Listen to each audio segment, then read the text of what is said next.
isbitaalka Madiina ee Muqdisho waxaa maanta laga daafuray talaalka looga hortagayo cudurka coronavirus kaasi oo saameyn taban ku yeeshay dalal badan oo Soomaaliya ay ku jirto.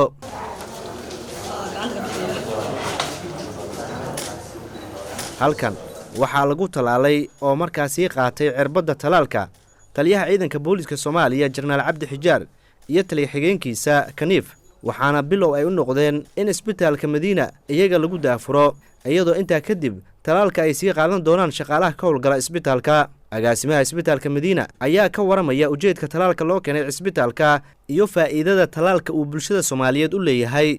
maanta saa ujeedin waxaan daafurnay qaybtii koowaad ama phase 1 oo talaalka COVID-19 meeshaan waxaa rabaa mahadcelin inaan ugu celiyo wasaaradda caafimaadka. talaalkan horta dadka ugu horeysan ku bilaawayna waxa waaye shaqaalaha caafimaadka oo frontline-ka joogaan oo ugu nugul inay cudurka ku dhacaan. ayaga haddaan la talaalin waxa waaye waa faafidaas sii badanayso. ujeedka lagu leeyahay waxa waaye in qofkii asagana isdifaaco qofka kalena waxa waaye cudurka gaarsiin. markii shaqaalaha caafimaadka laga soo tago waxa ku xigo macallimiinta oo iskoolka joogaan oo kale oo carruurtani ubadkeen wax baraan. waxaa kale ku xigo ciidanka oo ilaalada booliska. taliyaha booliska Soomaaliya Jenaraal Cabdi Xijaar oo warbaahinta dhankiisa u waramay ayaa ka sheekeeyay in boolisku kaalin uu ku leeyahay bulshada dhexdeeda taasina ay keentay in boolisku ay u bilaabaan talaalka saraakiishooda ugu sareysa.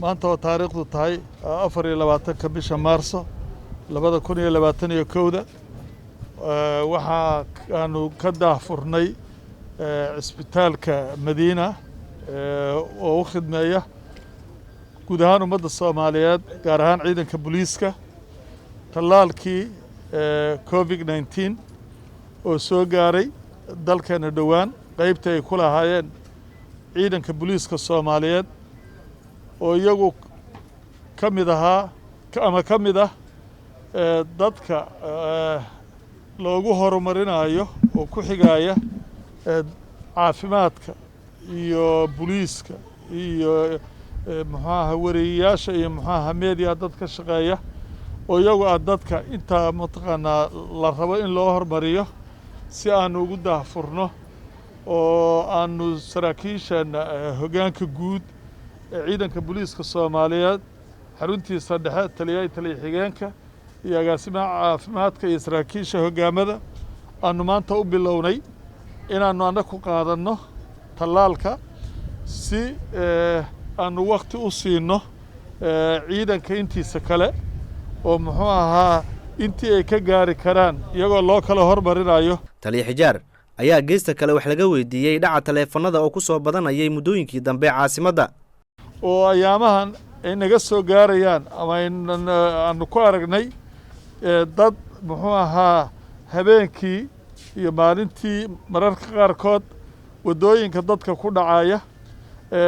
waxaan jeclaan lahaa in qaybta guud oo shalay qabatay ilaa in ka badan 30 qofood oo lagu qabtay iyagoo mataqaana moobila dad ka dhacaya iyo waxyaabaha noocaasa iyagoo kaashanaya degmooyinka iyo ciidamada kale amniga iyo waaxyaha kala duwan in gacanta lagu dhigo oo la soo qabto dadkaas tuugada bilaabay. labada maalmood oo soo socdana intaanu qabanay oo meediyaha horkeenno oo meediyaha ay arkaan inta qofood iyo nin waliba wuxuu sameynayay. Maxamed Yaxya Jino warbaahinta Nation Muqdisho.